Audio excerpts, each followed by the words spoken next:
And then there's the weedy ground, right? We talked about the weedy ground. Well, see, you're just a bunch of Christians. You're one of those word of faith. You're name it, claim it, blab it, grab it. You're going for all the money. You serve the God of mammon. It's all about money. That's all you guys care about. Blah, blah, blah, blah, blah, blah, blah, blah. You know, whatever the cares and concerns are, money, finances, government. I mean, there's some cares right now in the economy.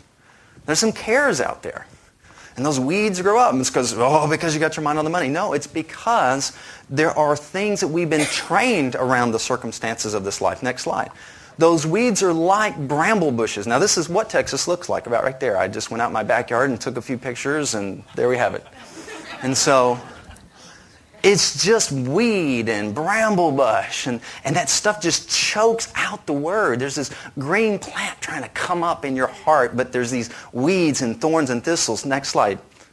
Now, what you're going to notice is these are actual neurons in your brain. Does it kind of look like the previous slide? Yeah. I mean, doesn't that neuron cell kind of look like a tree? That's just one neuron. It's different ones of them in that middle white slide. But then what happens is they start coming together and interlacing into a big wad or ball. What that is a bunch of these endings, roots or limbs, coming together and meshing together into a wad. They're literally uniting. So when I was a child and my mother leaned down and said, "Oh, you're so cute," Mom's face and "so cute" went psh. And the more often she said it, more neurons began to attach, and I began to believe Mom thinks I'm cute. And it began to create a good rut and a good connection, right? But let's say over time all my peers said I'm ugly. My peers could literally begin to unwire that good one. Then it would completely be disjoint, and then I would start wiring up I'm ugly. Now I've got a big wad of neurons, bunch of weeds that says I'm an ugly, no good, blah, blah, blah. So when the truth tries to make it into that weedy place, it's got to untangle all the lie before it can remesh the truth. I had this gangly thing that I'm supposed to work hard for money, and money doesn't grow on trees, while Kenneth Copeland is telling me, you're blessed. Well, him telling me and the Word telling me I'm blessed was fighting against a bramble bush of you're broke. It took a while to untangle all of that nasty thinking about money and get all of those neurons separated and reassociated to the fact of the truth that I'm blessed. It took a while to make it through the weeds of my brain for that truth to take root in my life. My experiences were choking it out. Does that make sense? We want to detangle all of that stuff this weekend. Does that make sense? Yes. All right, next slide. But then there's the good ground. Some that produce 30, some 60, some 100-fold. Next slide. And the heart is the good ground. And that's the ground that we're going to be getting involved in this weekend, is the good ground. That is your heart. Ladies and gentlemen, your heart is good. In Jesus' name, in Yeshua HaMashiach's name, your heart is good. I want you to close your eyes for a second. I want you to hear my voice saying that. And I want you to listen to anything in your mind that would say anything different. Quiet your mind right now. Now, trust me, it's hard. There's a lot of me. There's about 20 of me in there. They're all arguing all the time. So it's really hard to get my mind quiet. But just try to quiet your mind. Your heart is good. Receive that. Drink it like water. You have a precious, wonderful, glorious, good heart that desires the seed of the Word, that desires to have all that the Word says you can have, to be all the Word desires you to be, and to be all that you want to be for your friends, your family, your community, and your world. You have a good heart. Open your eyes. And that's the truth. I mean, I'm assuming we're all blood-bought Christians in here. I do a lot of work with people that aren't, and that's wonderful. And I tell them they have a good heart. Just line up the rest of the Christians that will tell them they're wicked and going to hell. I mean, they've already got that covered. So I'm the guy that comes in behind and says, you got a good heart. There's more needed. There's this free gift of grace that's available, but you have a good heart. And it's for many of them, because they don't go to church, it's the first time anybody ever told me I have a good heart. So what do they want to hear from me next? The rest of the story.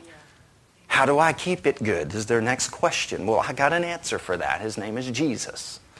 It's called the house of prayer. You need to go to church. Pastor Ken will lead you on a journey to a good heart. You see what I'm saying? You have a good heart. Next slide. So there's 3 ways that we learn anything in life. Next slide. First is information. Information. We're very used to lecture-style learning. Guys, I'm about to kick out of lecture-style learning. I've just been laying a little bit of foundation, but lecture-style learning is students, where it's one guy sit up straight. pouring out. And guys, it's sit not straight. An either-or. Information You're not sitting up is straight. necessary. You, sir, get attention. You're not paying attention. Me and you and all of us were back watching. of the room. You in I the go corner. to church. Right? I listen to my We're pastor. used to I that receive level from him. of instruction. I go to believers conventions. I'm so glad to be sitting in the stadium listening. It's extremely important. It's how we learn.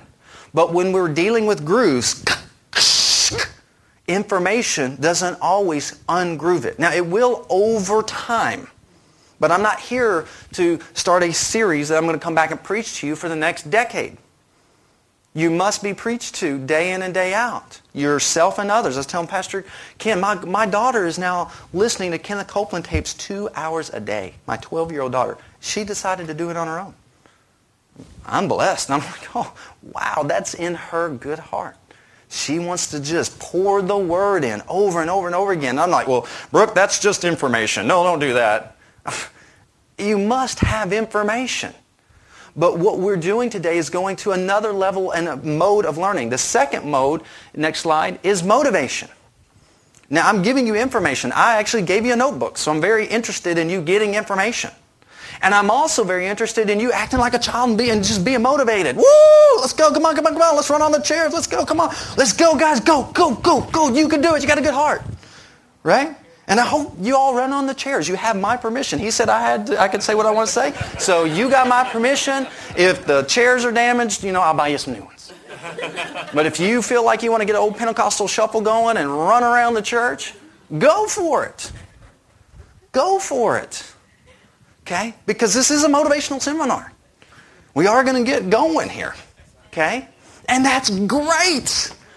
But if that's all there was, welcome to Monday. It'll all be gone. It'll be gone before you get home. Because where do you want to eat? I don't know, honey. Oh, there she goes again. Doesn't know where she wants to eat. Where we get together, we get in small groups, we solve problems. We're going to do some things. So everybody breathe. You will be getting out of your chair. And not just to leave, okay? We will be moving around. We'll be milling it up, okay? And so just go ahead and prepare yourself. I want to warn you early. That seat that you always sit in, someone else is going to sit there in a minute. And you're going to be okay. I promise you, I look the same over here as I do right here. You just get to see the better side of me. It's going to be wild, but it'll be fun, okay? Okay? I mean, how many of you are sitting where you normally sit in church? I mean, roughly, give or take 4 seats. Wow. Right? I mean, And so we're creatures of habit. Guys, if I could eat the same thing every day, I'd do it. I really would. I mean, I like it. I'm like weird. I got these little tics, I would wear this shirt every day if my wife would let me. I mean, it's just simple. Walk in, blue shirt, black stripes. That's what I'm wearing today, honey. Limit the options, I like that.